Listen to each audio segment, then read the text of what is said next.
Hello student, তোমরা যারা ক্যালকাটা ইউনিভার্সিটির আন্ডারে থার্ড সেমিস্টারে সিবিসিএস সিলেবাস অনুযায়ী এবারে তোমরা সাপ্লিমেন্টারি পরীক্ষা দিতে চলেছ এবং তোমাদের ইতিহাস জেনারেল অর্থাৎ ইতিহাস পাস কোর্সে সিসি বা জি3 পেপারে সাপ্লি আছে এবং তোমরা সাপ্লিমেন্টারি পরীক্ষা দিতে চলেছ, তোমাদের জন্য আজকে ক্লাস খুবই গুরুত্বপূর্ণ। আজকে ক্লাসে তোমাদের 100% কমনযোগ্য সাজেশন নিয়ে আলোচনা করব। তবে কেবলমাত্র সাজেশন নয়, তোমরা কিভাবে প্রশ্নের উত্তর গুছিয়ে লিখবে সেই প্রশ্নের উত্তর নিয়েও আলোচনা করব। প্রথমে তোমরা সাজেশনটা দেখে নাও। 10 নম্বরের প্রশ্ন দেখো। 10 নম্বরের প্রশ্নের জন্য যেগুলো তোমাদের তৈরি করতে হবে, প্রথম প্রশ্ন হচ্ছে আলাউদ্দিন খলজির সাম্রাজ্য বিস্তার নীতি বর্ণনা করো। দ্বিতীয় প্রশ্ন মোহাম্মদ বিন তুগলকের বিভিন্ন পরীক্ষা নিরীক্ষা আলোচনা করো। 3 নম্বর মধ্যযুগে ভারতে ভক্তি আন্দোলনের প্রধান বৈশিষ্ট্য আলোচনা করো। 4 নম্বর 1526 থেকে 1556 মধ্যে উত্তর ভারতের আধিপত্য রক্ষার ক্ষেত্রে মুঘল আফগান দ্বন্দ্বের বিবরণ দাও। পরের প্রশ্ন আকবরের ধর্মনীতির মূল বৈশিষ্ট্যগুলি আলোচনা করো। আকবরের ধর্মনীতির মূল বৈশিষ্ট্য আলোচনা করো। 6 নম্বর ঔরঙ্গজেবের দাক্ষিণাত্য নীতি বিশ্লেষণ করো। এই 6টা তোমাদের হচ্ছে 2023 সালের প্রশ্ন এবং এই 6টা প্রশ্ন খুব ভালো করে করবে। এখান থেকেই তোমরা বেশিরভাগ প্রশ্ন কমন পাবে, অর্থাৎ এই 2023 সালের প্রশ্ন থেকেই তোমরা কিন্তু বেশিরভাগ প্রশ্ন কমন পেয়ে যাবে। তোমাদের টোটাল পরীক্ষার প্রায় 60 to 70% প্রশ্ন তোমরা এই 2023 সালের প্রশ্নপত্র থেকে কমন পাবে, এটা তোমরা কিন্তু মাথায় রাখবে। তারপরেই যে প্রশ্নগুলো দেওয়া আছে দেখো, ইলিয়াস শাহী বংশ কোন দিক থেকে বাংলার ইতিহাসে এক নতুন অধ্যায়ের সূচনা করে? দিল্লি সুলতানির সংহতি সাধনে বলবনের কি ভূমিকা ছিল? নেক্সট আছে আকবরের রাজপুত নীতি আলোচনা করো। আকবরের রাজপুত নীতি আলোচনা করো। পরের প্রশ্ন মুঘল মনসবদারি প্রথার বিবর্তন আলোচনা করো। মুঘল মনসবদারি প্রথার বিবর্তন আলোচনা করো। নেক্সট আছে দিল্লির সুলতানের সংহতির বিনাশের পেছনে মোহাম্মদ বিন তুগলক কতখানি দায়ী ছিলেন? পরের প্রশ্ন তুমি কি ইলতুৎমিশকে দিল্লি সুলতানির প্রকৃত প্রতিষ্ঠাতা বলে মনে করো? নেক্সট হচ্ছে মুঘল আমলের স্থাপত্য ও চিত্রকলার বৈশিষ্ট্য আলোচনা করো। এবার 5 নম্বরের প্রশ্নের সাজেশন দেখে নাও। তবে 5 নম্বরের প্রশ্নের সাজেশন আলোচনা করব তার আগে যে বিষয়টা তোমাদের বলবো, তোমাদের জন্য এই সাপ্লিমেন্টারি পরীক্ষার জন্য স্টাডি মেটেরিয়াল তৈরি করা হয়েছে। তোমরা যারা কম সময়ের মধ্যে পড়ে ভালো নম্বর পেয়ে সাপ্লিমেন্টারি ক্লিয়ার করতে চাইছো, অবশ্যই তোমরা স্টাডি মেটেরিয়ালটা পারচেস করে নাও। আর স্টাডি মেটেরিয়ালে এই সমস্ত প্রশ্নের অ্যান্সার তোমরা গুছিয়ে অবশ্যই লেখা পাবে এবং তার সঙ্গে সঙ্গে তোমাদের যে ছোট প্রশ্ন থাকে 1 নম্বরের প্রশ্ন উত্তর, সেগুলোও তোমরা পাবে এবং প্রিভিয়াস ইয়ার্সের সমস্ত প্রশ্ন সেখানে কিন্তু সমাধান করা থাকছে। এবার 5 নম্বরের প্রশ্ন দেখো যেগুলো করবে, সুলতান এর ভূমিকা সম্পর্কে বলবনের কি ধারণা ছিল? নেক্সট সংস্কারক রূপে সুলতান ফিরোজ শাহ তুগলকের মূল্যায়ন করো। নেক্সট ইকতা ব্যবস্থার মূল বৈশিষ্ট্যগুলি আলোচনা করো। নেক্সট বিদেশি পর্যটকদের দৃষ্টিতে বিজয়নগর সাম্রাজ্যের বর্ণনা দাও। নেক্সট খানুয়ার ও ঘরঘরার যুদ্ধের গুরুত্ব কী ছিল? পরে আছে দেখো আবুল ফজলের ওপর টিকা রচনা করো। নেক্সট মুঘল স্থাপত্য শিল্পে শাহজাহানের অবদান কী ছিল? নেক্সট দাক্ষিণাত্য ক্ষত বলতে কী বোঝো? পরের প্রশ্ন পানিপথের প্রথম যুদ্ধের অপেক্ষা দ্বিতীয় যুদ্ধ কি বেশি গুরুত্বপূর্ণ? পরের প্রশ্ন আলাউদ্দিন খলজির বাজার দর নিয়ন্ত্রণ নীতির সংক্ষিপ্ত বিবরণ দাও। নেক্সট বাংলার সংস্কৃতির ক্ষেত্রে হুসেন শাহের অবদান আলোচনা করো। নেক্সট কাবুলিয়ত ও পাট্টা বলতে কী বোঝো? নেক্সট দিন ইলাহির মূল নীতি কী ছিল? তারপরে আছে দেখো জায়গিরদারি সংকট বলতে কী বোঝো? আর মধ্যযুগে ভারতের সুফি আন্দোলনের প্রধান বৈশিষ্ট্য। এবারে তোমরা প্রশ্নের উত্তর কিভাবে লিখবে দেখে নাও। অর্থাৎ প্রথম মোস্ট ইম্পর্টেন্ট প্রশ্ন ছিল আলাউদ্দিন খলজির সাম্রাজ্য বিস্তার নীতি বর্ণনা করো। এখানে প্রথমেই তোমাদের ইন্ট্রোডাকশন দিয়ে তোমরা শুরু করবে। সেখানে কি লিখবে? দিল্লি সালতানাতের ইতিহাসে আলাউদ্দিন খলজি ছিলেন প্রথম প্রকৃত সাম্রাজ্যবাদী সুলতান।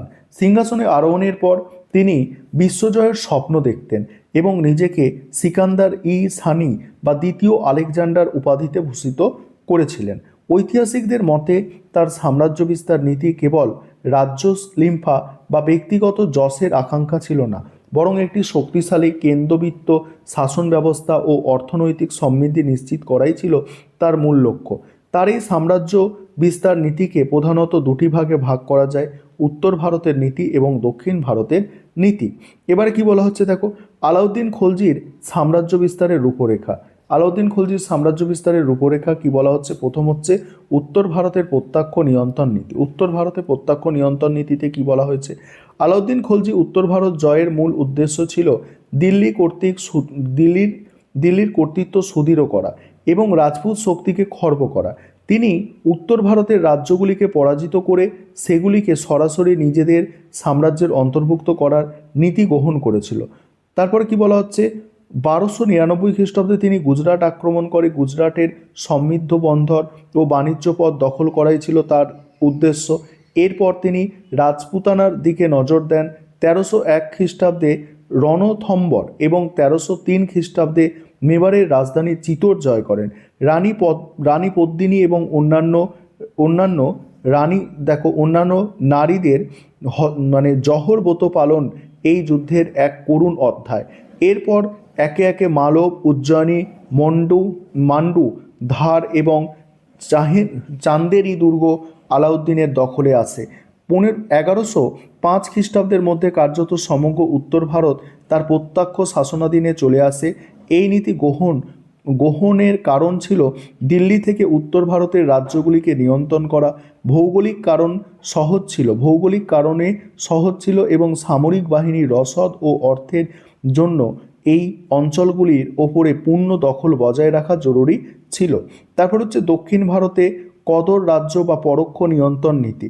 আলাউদ্দিন খলজি ছিলেন প্রথম মুসলিম শাসক যিনি বিন্ধ্য পর্বত অতিক্রম করে দাক্ষিণাত্য অভিযান চালিয়েছিলেন। তবে দক্ষিণ ভারতের ক্ষেত্রে তিনি উত্তর ভারতের মতো প্রত্যক্ষ নিয়ন্ত্রণ নীতি গ্রহণ করেননি। তিনি বুঝেছিলেন যে দিল্লি থেকে সুদূর দাক্ষিণাত্য সরাসরি শাসন করা অসম্ভব এবং তার বিদ্রোহের জন্ম দিতে পারে। তাই তার উদ্দেশ্য ছিল দক্ষিণ ভারতের রাজাদের বশ্যতা স্বীকার করানো এবং বার্ষিক কর বা রাজস্ব আদায় করা। তার বিশ্বস্ত সেনাপতি মালিক কাফুরের নেতৃত্বে দেবগিরি, ওয়ারাঙ্গল, তারপরে দেখো দ্বার সমুদ্র, মাদুরাই বা পাণ্ড্য রাজ্য বিজিত হয়। আলাউদ্দিন বিজিত রাজাদের রাজ্য ফিরিয়ে দিতেন, বিনিময়ে তার সুলতানের বশ্যতা স্বীকার করতেন এবং প্রচুর ধনরত্ন, হাতি, ঘোড়া দিল্লিতে পাঠাতেন। ঐতিহাসিকরা আলাউদ্দিনের এই নীতি অত্যন্ত বাস্তবসম্মত ও রাজনীতি জ্ঞান সম্পন্ন বলে অভিহিত করেছিলেন। এর ফলে তিনি প্রশাসনিক ঝামেলা ছাড়াই বিপুল অর্থভাণ্ডারের মালিক হয়েছিলেন, যা তার বিশাল সেনাবাহিনী পোষণে সাহায্য করেছিল। তারপর হচ্ছে মঙ্গল নীতি ও সীমান্ত সুরক্ষা। সাম্রাজ্য বিস্তারের পাশাপাশি সাম্রাজ্য রক্ষা করা ছিল তার নীতির অংশ। আলাউদ্দিনের রাজত্বকালে মঙ্গলরা একাধিকবার ভারত আক্রমণ করেন। সাম্রাজ্য বিস্তারের পথে যাতে মঙ্গলরা বাধা হয়ে না দাঁড়ায় সেই জন্য তিনি রক্ত লৌহ নীতি গ্রহণ করেন। তিনি উত্তর পশ্চিম সীমান্তে পুরনো দুর্গগুলি মেরামত করেন এবং নতুন দুর্গ নির্মাণ করেন। গাজী মালিকের নেতৃত্বে একটি শক্তিশালী বাহিনী সীমান্তে মোতায়েন রাখা হয়। মঙ্গলদের কঠোর হাতে দমন করার ফলে তিনি নিশ্চিন্তে ভারতের অভ্যন্তরে সাম্রাজ্য বিস্তারে মন দিতে পেরেছিলেন। উপসংহারে কি লিখবে দেখো, পরিশেষে বলা যায় আলাউদ্দিন খলজির সাম্রাজ্য বিস্তার নীতি ছিল মধ্যযুগে ভারতের ইতিহাসে এক যুগান্তকারী ঘটনা। তিনি দিল্লি সালতানাতকে একটি আঞ্চলিক রাজ্য থেকে সর্বভারতীয় সাম্রাজ্যে উন্নীত করেছিল। ঐতিহাসিক কে.এস. লালের মতে আলাউদ্দিনের কৃতিত্ব হলো তিনি ধর্মকে রাজনীতি থেকে পৃথক রেখে সাম্রাজ্য পরিচালনা করেছিলেন। যদিও তার এই বিশাল সাম্রাজ্যের শক্তির ওপর ভিত্তি করে গড়ে উঠেছিল এবং তার মৃত্যুর পর তা দ্রুত ভেঙে পড়ে, তবু একজন সামরিক বিজেতা ও রণকৌশলী হিসাবে আলাউদ্দিন খলজি ইতিহাসে এক অনন্য স্থান অধিকার করে আছে। এইভাবে তোমাদের প্রশ্নের উত্তরগুলো রেডি করা হয়েছে। তোমরা যারা স্টাডি মেটেরিয়াল পারচেস করতে ইচ্ছুক আছো অবশ্যই তোমরা স্ক্রিনে দেওয়া নম্বরে যোগাযোগ করে আমাদের থেকে স্টাডি মেটেরিয়াল পারচেস করে নিতে পারো।